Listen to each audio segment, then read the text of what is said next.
हमारी संस्कृति, हमारे संस्कार सदा रहे हमारे साथ। भारत के महान ग्रंथों और काव्यों का संपूर्ण संकलन। सब्सक्राइब करें तिलक। प्रार्थना की खुशबू, साइकिल प्योर अगरबत्ती।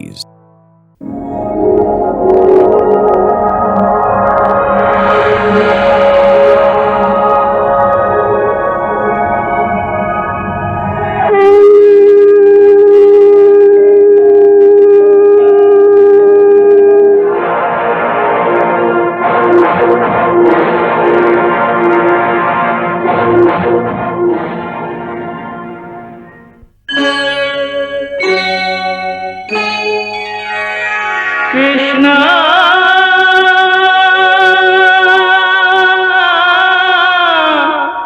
कृष्णा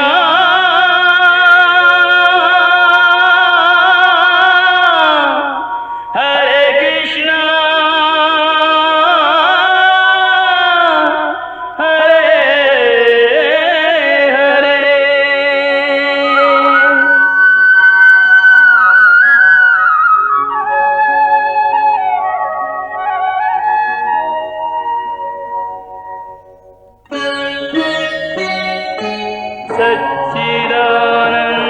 सच्चिदानन्दरूपाय विश्वोत्पत्त्यादिहेतवे तापत्रयविनाशाय श्रीकृष्णाय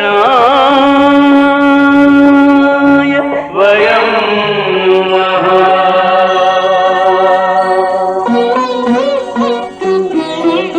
श्रीकृष्ण गोविंद हरे मुरारे, हे नाथ नारायण वासुदेव। हरे कृष्ण राधे राधे कृष्ण कृष्ण कृष्ण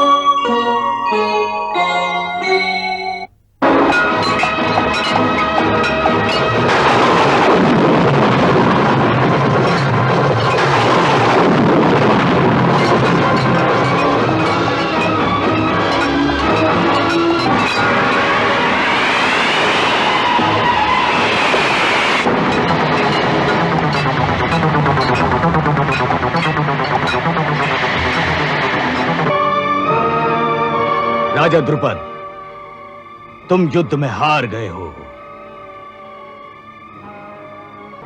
इसका अर्थ यह है कि आज हम बराबर बराबर के हो गए हैं। अब और लज्जित न करो मित्र। अर्जुन से हारने में मुझे इतनी व्यथा नहीं हुई जितनी तुम्हारे इन तीखे वचनों से हो रही है। मेरी आपसे प्रार्थना है कि मुझे संतान यज्ञ के द्वारा 2 संतानें हों, एक पुत्र और एक पुत्री। पुत्र वो जो द्रोणाचार्य का वध करके मेरे अपमान का बदला ले सके, और पुत्री वो जिसका विवाह मैं अर्जुन जैसे वीर पराक्रमी धनुर्धर के साथ कर सकूं।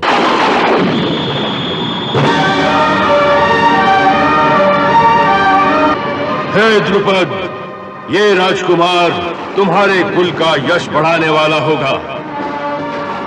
तुम्हारी इच्छानुसार इस महाबली कुमार का जन्म द्रोणाचार्य का वध करने के लिए हुआ है। अब देख, तुम्हारी कन्या भी अग्नि से उत्पन्न हो रही है।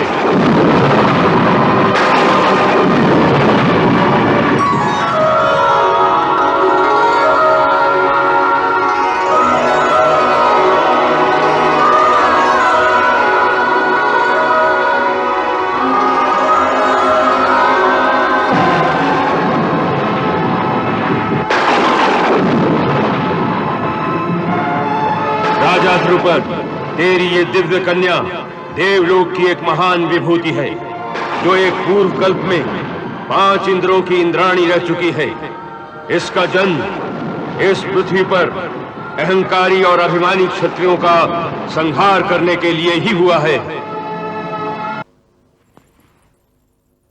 आर्यवत के 16 जनपदों से पधारे नरपति राजा और सम्राट सावधान होकर सुने।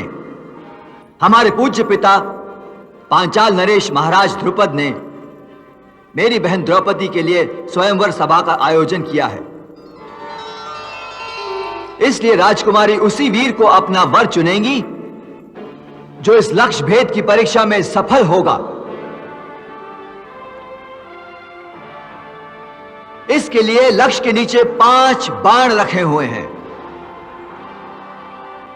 जो वीर नरेश इन 5 बाणों से लक्ष्य के ऊपर घूम रहे चक्र के बीच से ऊपर लटकती हुई मछली की आंख में तीर मारेगा, हमारी बहन उसी के गले में वरमाला पहनाएंगी।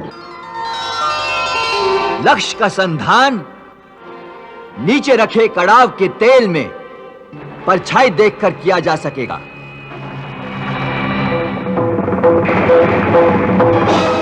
ठहरो। समस्त सम्राटों, क्षत्रिय राजाओं और ब्राह्मणों की सभा में मैं एक सूत पुत्र से विवाह करने से इनकार करती हूं। महाराज ध्रुपद, यह हमारे मित्र का अपमान है। कर्ण तो अंग देश का राजा है, इसलिए वो इस स्वयंवर में भाग लेने का अधिकारी है। नहीं मित्र, विवाह का एक अर्थ आपसी सहमति भी है।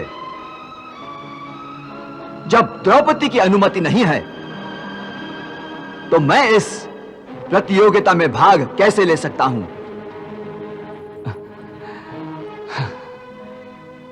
मैं वीरवर कर्ण की इस बात की प्रशंसा करता हूं।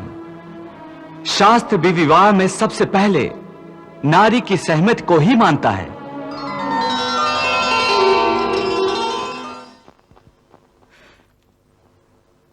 अविच्छेदी वंश का क्षत्रिय रक्त जीवित है।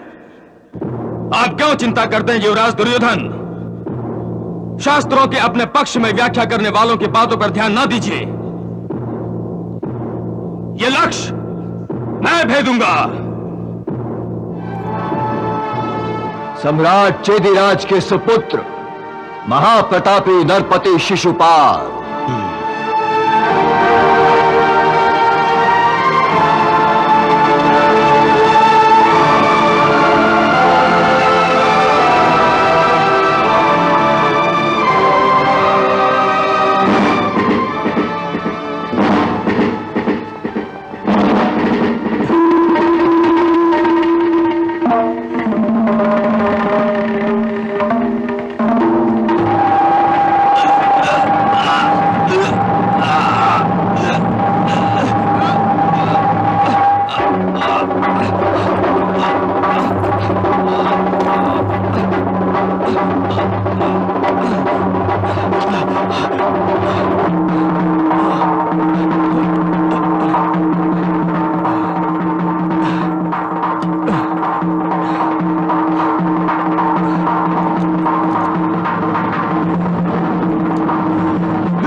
शिशुपाल, धैर्य रखो शिशुपाल।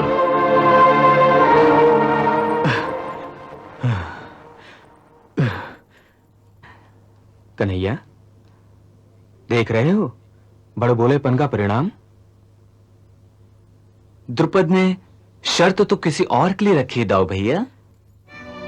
किसके लिए? अभी पता चल जाएगा।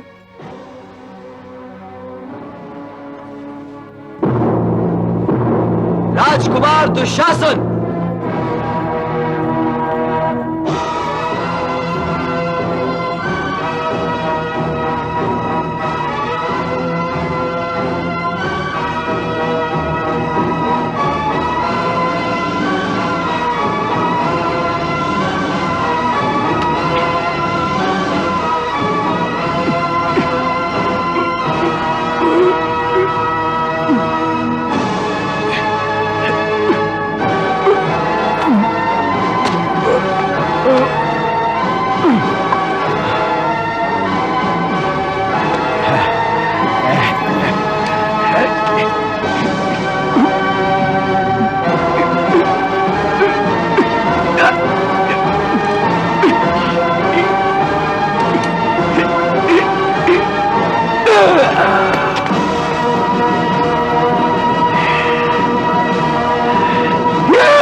राजा चेकितान,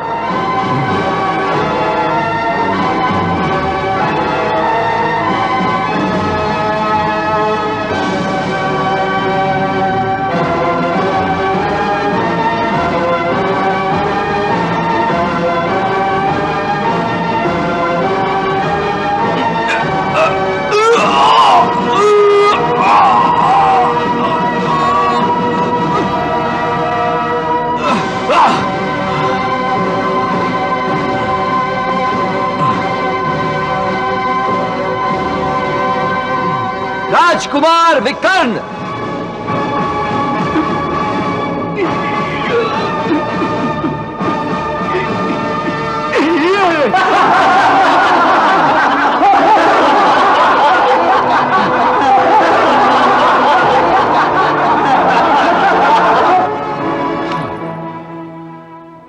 मैं देख रहा हूं यहां बड़े बड़े महावीरों की उपस्थिति है, लेकिन अभी तक कोई भी ऐसा क्षत्रिय वीर नहीं मिला जो मेरी पुत्री के योग्य हो। काश आज मेरी कल्पना का धनुर्धर मेरे सामने होता तो मैं उससे कहता कि उठो वीर और मेरी चिंता का निवारण कर दो। अधीर रहो महाराज, देव की इच्छा पर भरोसा रखें, सब कुशल होगा।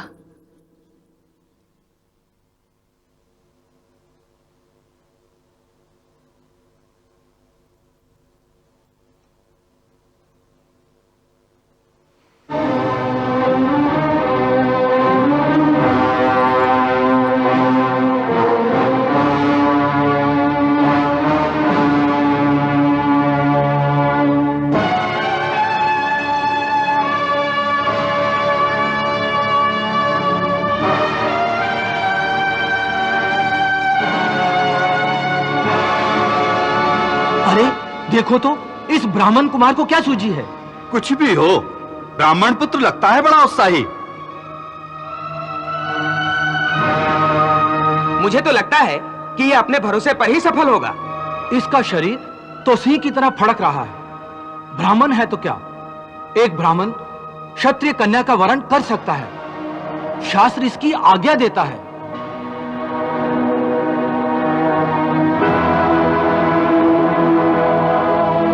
देख क्या रहे हो कुमार, आगे बढ़ो और महाराज द्रुपद की चिंता को दूर कर दो।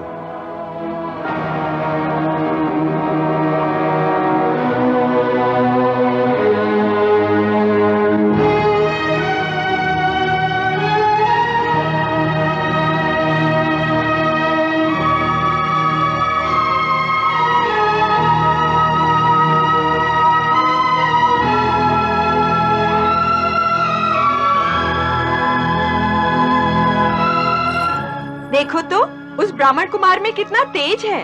कैसी मस्त सिंह जैसी चाल है। मुझे तो लगता है सफलता इसी के हाथों में लिखी है।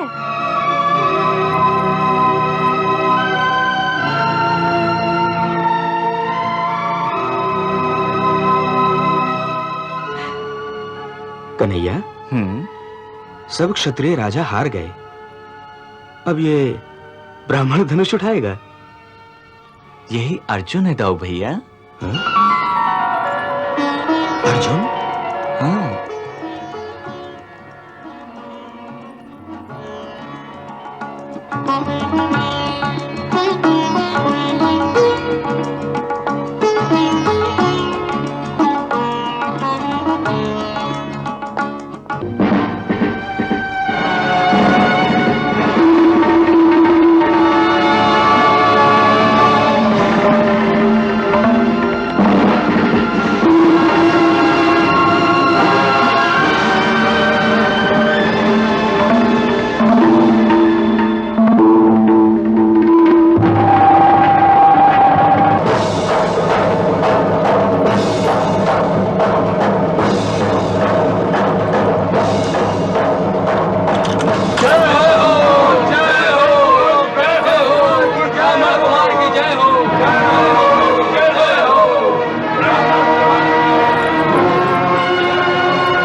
निधि की कृपा और ये अद्भुत संजोग मिलाया, ये अद्भुत संजोग मिलाया।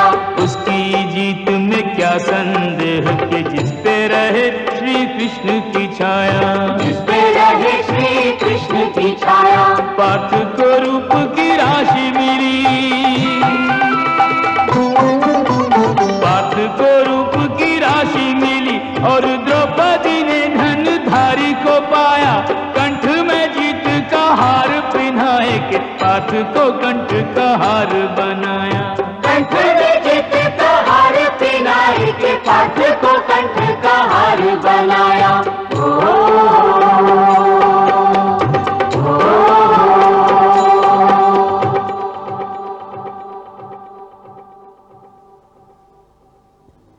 ब्राह्मण कुमार की जय, ब्राह्मण कुमार की जय, ब्राह्मण कुमार की जय हो,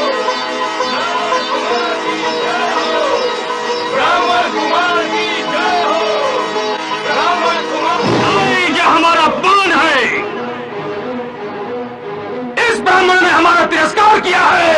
मक्कार है।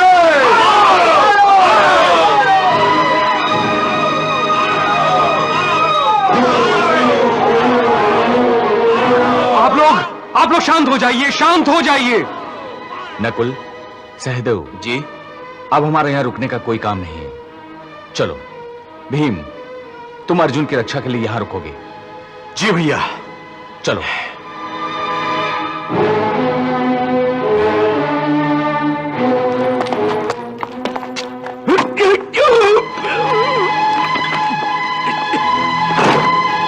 सुनो सुनो सुनो, यदि यह कन्या किसी क्षत्रिय पुरुष को नहीं चुन सकती तो इसे ही जला दो। आप लोग शांत हो जाइए, शांत हो जाइए। एक ब्राह्मण को मारना अनुचित है। क्या उचित है क्या अनुचित है ये हम भली भांति जानते हैं। पहले हम तुझसे ही निपटते हैं। मारो।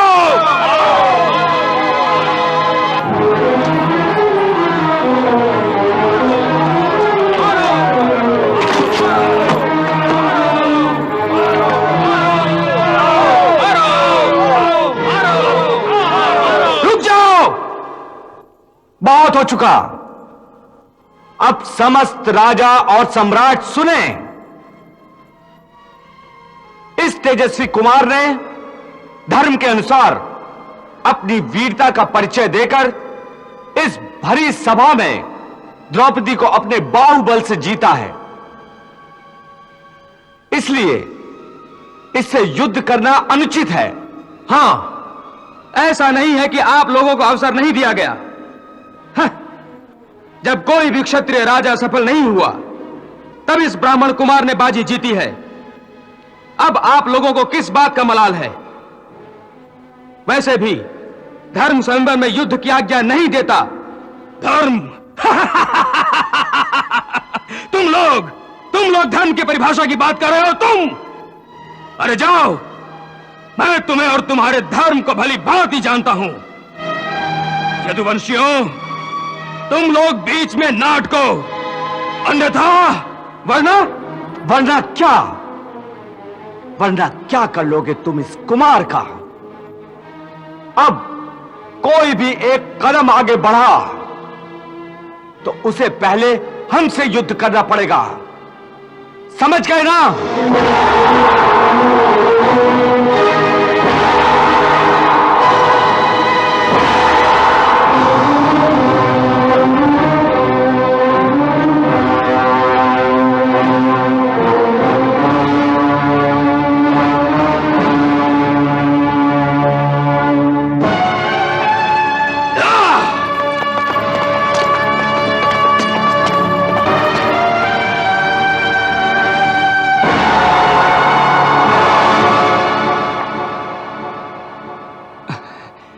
वीर धनुधर, तुम निर्भय होकर राजकुमारी द्रौपदी को लेकर जाओ। ये आज से तुम्हारी हुई। हम देखते हैं कौन तुम्हारा पीछा करता है।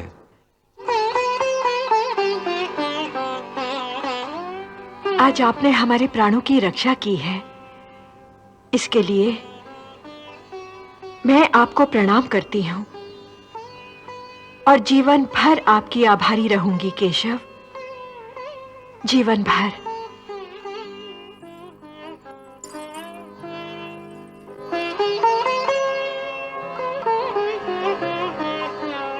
और हम जीवन भर तुम्हारी रक्षा करते रहेंगे देवी द्रौपदी। वचन दे रहे हो द्वारिकापति, इसे निभाओगे भी? अवश्य निभाऊंगा पांचाली। आज से मैं तुम्हें अपनी छोटी बहन मानता हूं और वचन देता हूं कि किसी भी सहायता के लिए जब भी मुझे याद करोगी तो हमें उसी क्षण अपने पास पाओगी।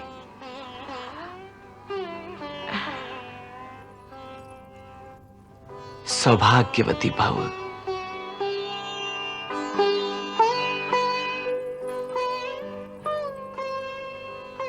सखा कौन्ते, हमने तो तुम्हें यहां आते ही पहचान लिया था और आज से तो हमारा और तुम्हारा एक नया संबंध हो गया है। पहले तुम हमारे भाई थे, परंतु आज से हमारे जीजा श्री भी हो गए हो। ये तो आपकी उदारता है, वरना हमारी माताश्री ने तो हमें सदा आपको प्रणाम करना ही सिखाया है।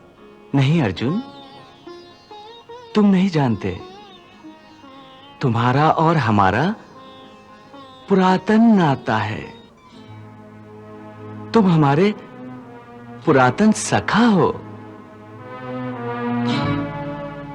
इससे पहले कि ये राजा लोग कोई नया उपद्रव करें, तुम लोग यहां से शीघ्र निकल जाओ और कुंती बुआ से कहना कि रात को हम उनसे मिलने आएंगे। बस जाओ।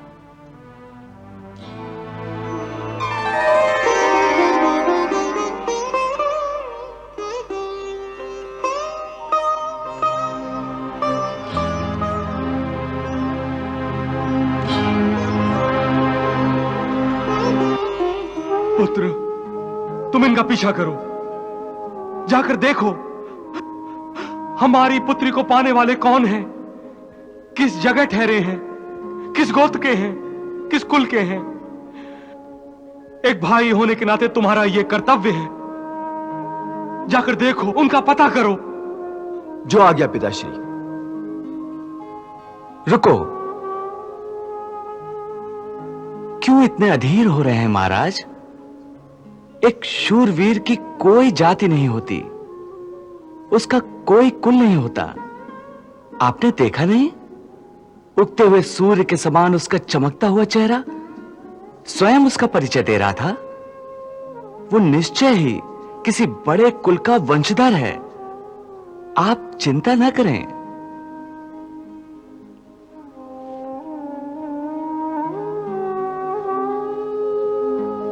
आपका कथन सत्य ही निकलेगा। निश्चय ही सत्य होगी आपकी भविष्यवाणी।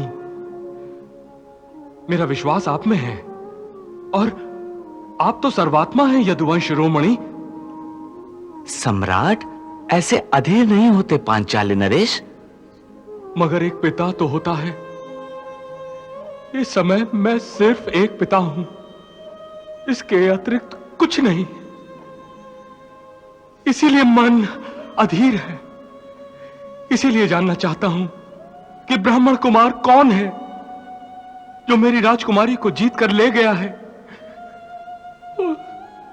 उसके घर मेरी बेटी किस हाल में रहेगी? तो आप सच जानना चाहते हैं कि वो तेजस्वी वीर कौन है? हाँ दीनानाथ। तो सुनिए, वो जो आपकी द्रौपदी को इस भरी सभा में अपनी वीरता से जीतकर ले गया, वो मेरी बुआ का पुत्र, पांडुपुत्र अर्जुन है।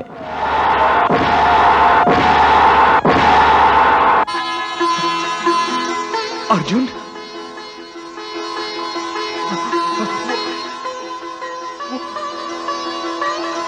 वो अर्जुन था? हाँ, वही अर्जुन है। आप सर्वात्मा है दीनानाथ। आप सर्वात्मा है। आप सर्वात्मा है। अरे कुछ सुना भाई तुमने? क्या बात है? कल स्वयंवर में जिसने लक्ष्य भेद किया था वो कौन था? कौन था? अरे वही तो अर्जुन था, धनुर्धारी अर्जुन, जिसने एक बार पहले भी पांचाल राज को युद्ध में परास्त किया था। तो क्या पांडव जीवित हैं? हाँ, इसी नगर के ब्राह्मण कुंभसार के यहाँ रह रहे हैं। सच? हाँ हाँ बिल्कुल सच, गंगा की सौगंध सच। पांडव जीवित है? हाँ, पांडव जीवित है। जीवित है। पांडव जीवित है। पांडव जीवित है। अरे भाई सुनो, आपने सुना? पांडव जीवित है। अच्छा, हाँ, पांडव जीवित है। अरे सुनो, पांडव जीवित है। हाँ, पांडव जीवित है। क्या? हाँ, पांडव जीवित है। सुना तुमने? अरे सुनो, क्या नहीं तो क्या हुआ? जिन लोगों को सबने मरा हुआ समझा था, वे पांडव जीवित निकले। पांडव जीवित है। पांडव जीवित है। पांडव जीवित है।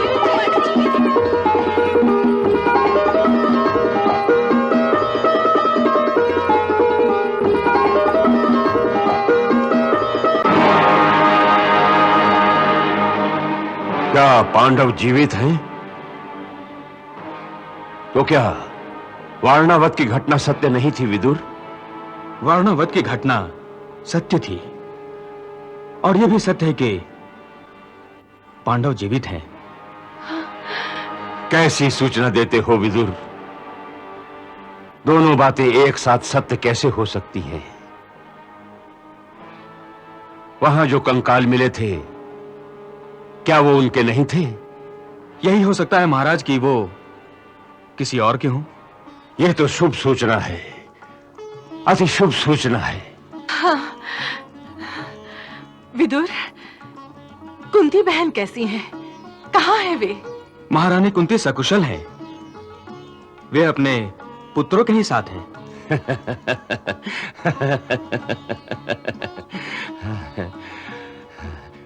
विदुर, हमारे बच्चे जीवित हैं, ये सुनकर हम बहुत प्रसन्न हैं।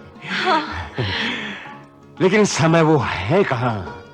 वे इस समय महाराज द्रुपद के मेहमान हैं। कुंती के कहने से द्रौपदी का विवाह 5 पांडवों के साथ हो चुका है। श्री कृष्ण और बलराम भी वही हैं। वे इस प्रतीक्षा में हैं कि जैसे ही आपको उनके जीवित होने की सूचना मिलेगी, आप तुरंत उनको हस्तिनापुर आने का न्योता भेजेंगे। न्योता क्यों भेजेंगे? ये तो उनका घर है, वो अपने अधिकार से यहाँ आएंगे। महाराज, हमें बहू को वहां से लाने के लिए हाथी, घोड़े और सेना की एक टुकड़ी भेजनी चाहिए, जो हमारी पुत्रवधू को आदर सहित हस्तिनापुर लेकर आए।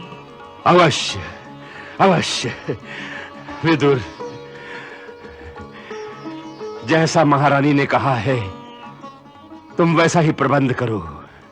जो आज्ञा महाराज।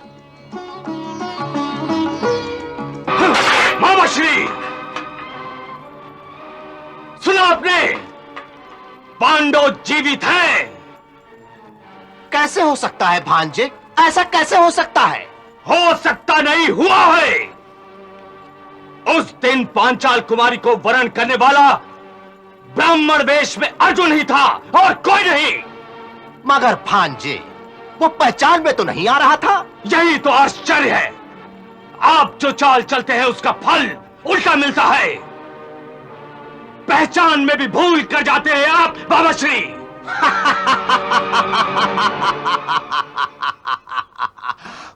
कोई बात नहीं भांजे, कोई बात नहीं। तुम्हारे मामा के तरकश के तीर अभी खाली नहीं हुए हैं। हाँ।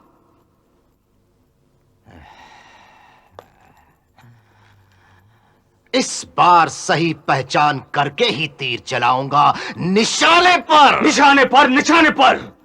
आप पर से मेरा विश्वास उठ चुका है मामा श्री, क्योंकि आप एक परास्त योद्धा है और कुछ नहीं, कुछ नहीं। तुम यही तो भूल कर रहे हो भांजे, यही भूल कर रहे हो।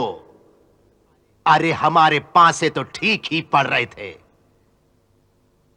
मगर विदुर ने इसमें जरूर कोई चाल चली होगी। पांडवों को बचाने के पीछे उसी का हाथ है भांजे, उसी का हाथ। मामाश्री, अपनी भूल दूसरों के सिर पर मरकर युद्ध जीता नहीं जा सकता।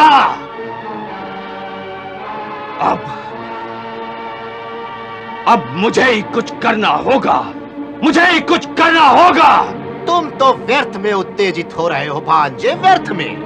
वहां पांडवों को हस्तिनापुर बुलाया जा रहा है और आप कह रहे हैं कि मैं व्यर्थ में उत्तेजित हो रहा हूं। भांजे,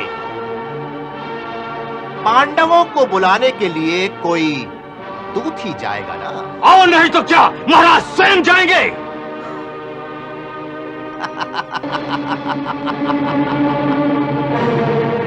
दूत जाएगा तो सही, परंतु क्या? वही राजनीति की आखिरी चाल। भांजे, हस्तिनापुर से दूत पांचाल देश पहुंच पाएगा तब ना।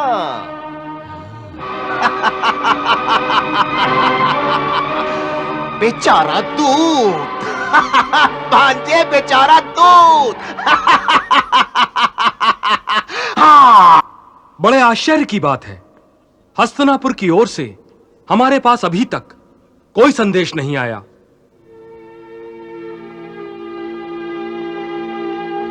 यह तो निश्चित ही है कि पांडवों का हमारी पुत्री के साथ पाणी ग्रहण करने की सूचना महाराज धृतराष्ट्र को मिल गई होगी। हाँ महाराज, महामंत्री विदुर के गुप्तचर यह शुभ सूचना उन्हें दे चुके हैं। परंतु संबंधी होने के नाते महाराज धृतराष्ट्र ने अभी तक कोई राजदूत हमारे पास नहीं भेजा।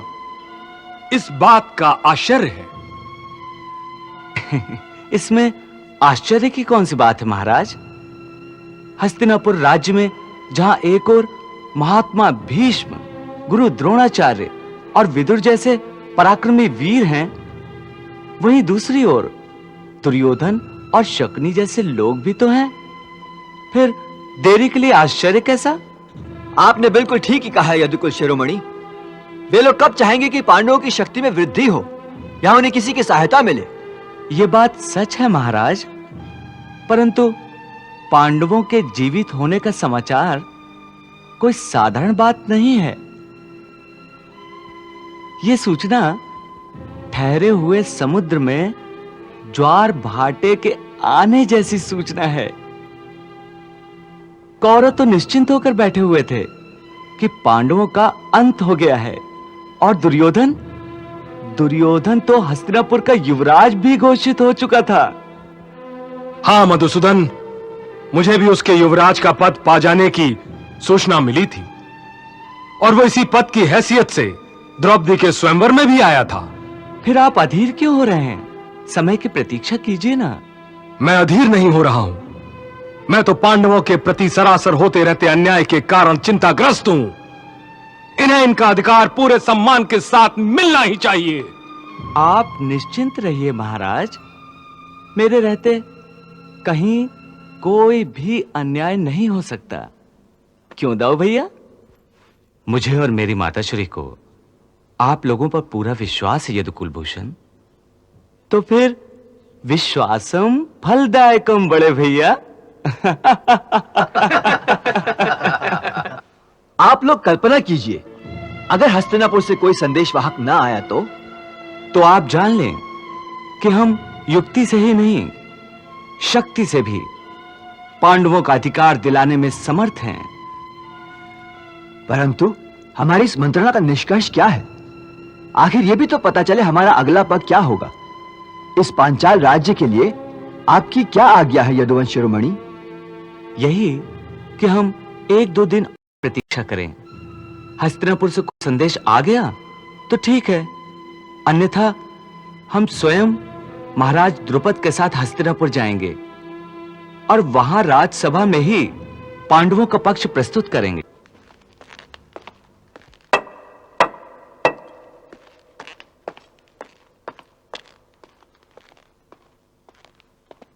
क्या समाचार है प्रतिहारी? महाराज की जय हो। हस्तिनापुर राज्य का एक दूत इसी क्षण महाराज के दर्शनों की अनुमति चाहता है। अनुमति है?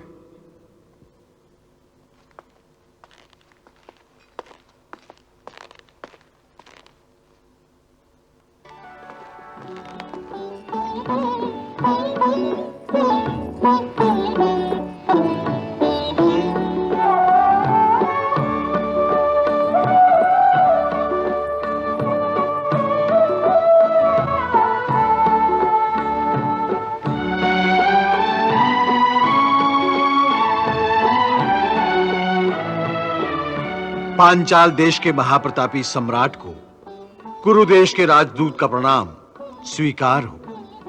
स्वीकार है। कहो राजदूत, हस्तिनापुर राज्य में सब कुशल तो है ना? पूर्ण कुशल है महाराज। महाप्रतापी सूर्यवंशी सम्राट धृतराष्ट्र ने आपको अभिवादन कहा है। मेरा भी उन्हें अभिवादन कहना राजदूत। और आपको राजकुमारी के विवाह की बधाई भेजी है। उन्हें मेरा धन्यवाद कहना राजदूत। और कुछ नहीं कहा? कहा है महाराज। उन्होंने अपने भाई महात्मा पांडु के पुत्रों को आशीर्वाद कहा है। उन्होंने यह भी सूचना भेजी है कि वे अपने पुत्र वधू के स्वागत के लिए अत्यंत उत्सुक हैं। इसलिए उन्होंने महाराज द्रुपद से प्रार्थना की है कि वो अपनी पुत्री द्रौपदी को विदा करके उसे अपने ससुराल जाने की आज्ञा दे। महाराज, हस्तिनापुर का रानीवास अपनी नई नवेली रानी को देखने के लिए व्याकुल है महाराज। इसलिए मैं महामंत्री विदुर जी की आज्ञा से राज्योचित और मांगलिक आभूषणों के साथ आपके पास आया हूं।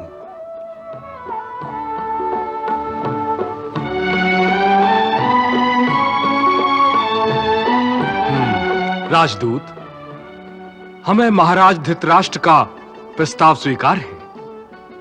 पहले तुम यात्रा की थकान हमारी अतिथिशाला में विश्राम कर मिटाओ। जो आज्ञा महाराज।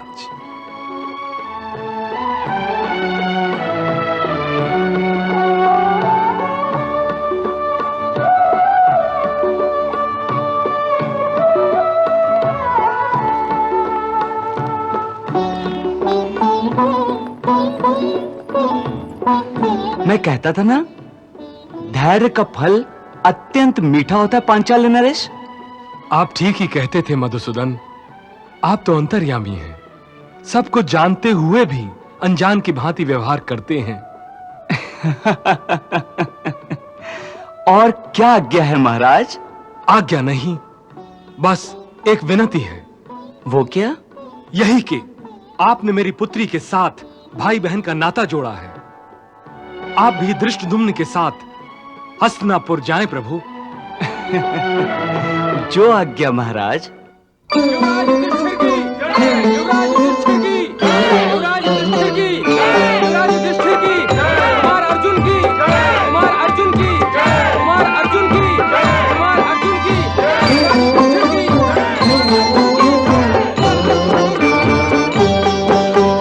पांचों कुमार और द्रौपदी को संग लेके यहाँ श्री कृष्ण पधारे। श्री कृष्ण पधारे। महल गवाक्षों में नैन सजाए के मृगनैनी यह दृश्य निहारे। यह दृश्य निहारे। आज नवेली बधू की आरती, आज नवेली बधू की आरती प्रेम सहित पूर्ववासी उतारे। मंगल गाय के पुष्प लुटाए के कृष्ण की जय जयकार उचारे। मंगल गाय के पुष्प लुटाए के कृष्ण की जय जयकार उचारे। मैं इस बात से पूर्ण आनंदित हूं कि मुझे मेरे पुत्र सुरक्षित मिल गए। निश्चय ही महाराज, यह अवसर तो हस्तिनापुर की प्रजा और राज परिवार दोनों के लिए मरुभूमि में मीठे जल का स्रोत मिलने के समान आनंदकारी है। राजनैतिक दृष्टि से भी हमारा राज्य महत्वपूर्ण हो गया है। हमें पांचाल जैसे समृद्धशाली राज्य के संबंधी होने का गौरव मिला है। आनंद के इस अवसर पर अन्यथा न लें तो एक बात कहूं महाराज। अवश्य अवश्य यदुकुलभूषण, अवश्य। महाराज, अब तो पांडवों का परिवार भी बस गया। शनय शनय उनके कुल में वृद्धि भी होगी। इसलिए हस्तिनापुर के राज्य में उन्हें भी भागीदार बनाना उचित होगा। भागीदार? भागीदार क्यों? वे हमारे पुत्र हैं और पिता और पुत्र के बीच में भागीदारी कैसी? भागीदारी का अर्थ है उनकी स्वतंत्र सत्ता, उनके व्यक्तित्व को निखरने का अवसर देना। और परंपरा भी यही रही महाराज। परंतु इसमें शंका किस बात की है? पांडव हमारे कुल के राजपुत्र हैं। इस नाते समस्त राज्य पर उनका अधिकार है, जैसे हमारे अन्य 100 पुत्रों को है। यदुनंदन का संकेत भी तो इसी ओर है महाराज। विदुर, तुम साफ साफ क्यों नहीं कहते? तुम हमसे क्या कराना चाहते हो? न्याय, इसके अतिरिक्त और क्या महाराज? इस बात का क्या अर्थ है? क्या मैंने अभी तक न्याय नहीं किया? कौरवों और पांडवों के प्रति अपने स्नेह में मैंने कोई पक्षपात किया है क्या? आपने तो सदैव पांडवों के हित का ध्यान रखा है महाराज। तो फिर हस्तिनापुर राज्य को 2 बराबर भागों में बांट देने में कौन सी असुविधा है? नगर का भी बंटवारा किया जा सकता है। तो पांचाल के युवराज हमारे राज्य का बंटवारा कराने आए हैं।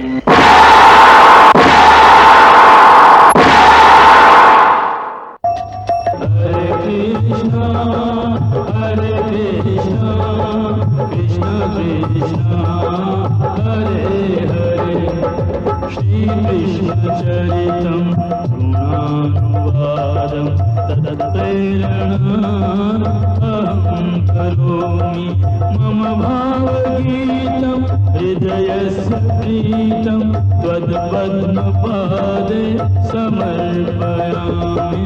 हरे राम राम राम हरे हरे, हरे कृष्ण कृष्ण कृष्ण हरे कृष्ण।